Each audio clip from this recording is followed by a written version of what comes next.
Hi there, I'm Mike and I'm the All Hallows Geek, and welcome to This Week in Eek, my weekly series where I put a little eek in your week by recapping some of the top stories in Halloween and horror news from the last week. If you're watching this on the day it's released, the latest film in the Scream franchise hits theaters today, and ahead of the film's release, Paramount Pictures released a new online interactive experience to help you see if you'd survive a Scream film. Playable on desktop computer or mobile device, Survive Scream House invites you to the Scream House to meet Sidney Prescott. Or does it? Once inside, you quickly realize it's not Sidney you've been texting with, and you must make your way through the house in search of Sidney while trying to stay alive by answering the killer's trivia questions about the Scream franchise. There are only a select number of rooms in the house to be explored, but as you make your way through each room, a new question will be asked, and if you keep getting them right, you'll likely circle back to the same room a number of times. What's still not clear to me is if you can actually survive or find Sidney in the game. I've played through a few times, and even without missing any questions or running out of time, I still wind up getting killed by Ghostface. So if you played it and you survived, or you found Sidney, or figured something else out about it, let me know what happened down in the comments, because I'm really curious to know if you just die every time or if there's something that I'm missing when I'm playing the game.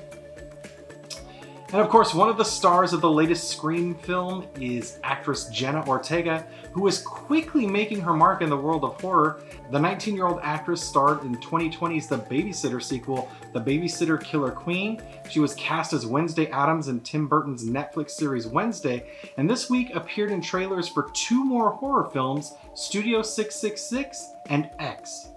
Ortega flashes on the screen briefly during the trailer for the new Foo Fighters horror comedy Studio 666, and appears to perhaps be tied to some of the horrors that have historically taken place at the Encino Mansion the Foos select to record their 10th album in the film. Ortega also appeared in the trailer for the upcoming A24 horror X.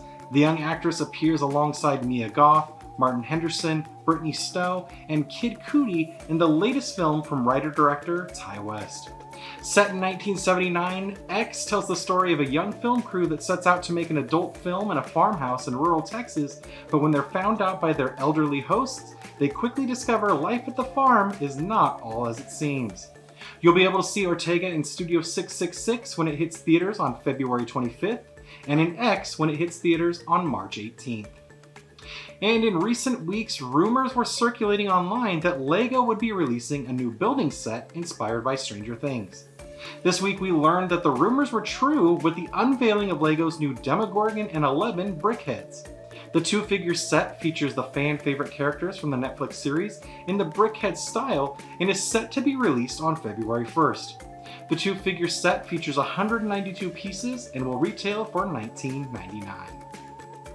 And in 2020, I shared with readers the indie first-person shooter Sinister Halloween. This week, the game's developers, Celeritas Games, announced their latest project, which is scheduled to be released next month. Holy Purge is a new co-op survival game that allows up to 3 players to unite in an effort to stop an evil plague from befalling a medieval village. In it, you play as priests who must explore an open world in search of ritual items that will reverse a witch's spell. Along the way, you'll face off against werewolves, demons, and more using crosses, silver, and torches. The game will be available via Steam when it's released and is expected to go into private beta in the coming weeks. And finally, we're about a month out from Valentine's Day, and while I know this is a Halloween and horror channel, I was pleasantly surprised to uncover not one, but 2 Valentine's Day items this week that All Hallows Geek viewers might be interested in. First, HalloweenCostumes.com has expanded its growing collections of holiday sweaters to include Valentine's Day sweaters. But rather than go with just the traditional Valentine's Day fare of hearts and flowers, half of the new collection features skeletons, zombies, and more. The spooky Valentine's Day sweaters are just $39.99 each, and you can check out all of the spooky new styles over on allhallowsgeek.com by visiting the link in the description below. And last month, Funko announced its new line of collectible interactive greeting displays called Popsies. The initial lineup included iconic characters like Pennywise from It, the Xenomorph from Alien, Stay Puft Marshmallow Man, and plenty more.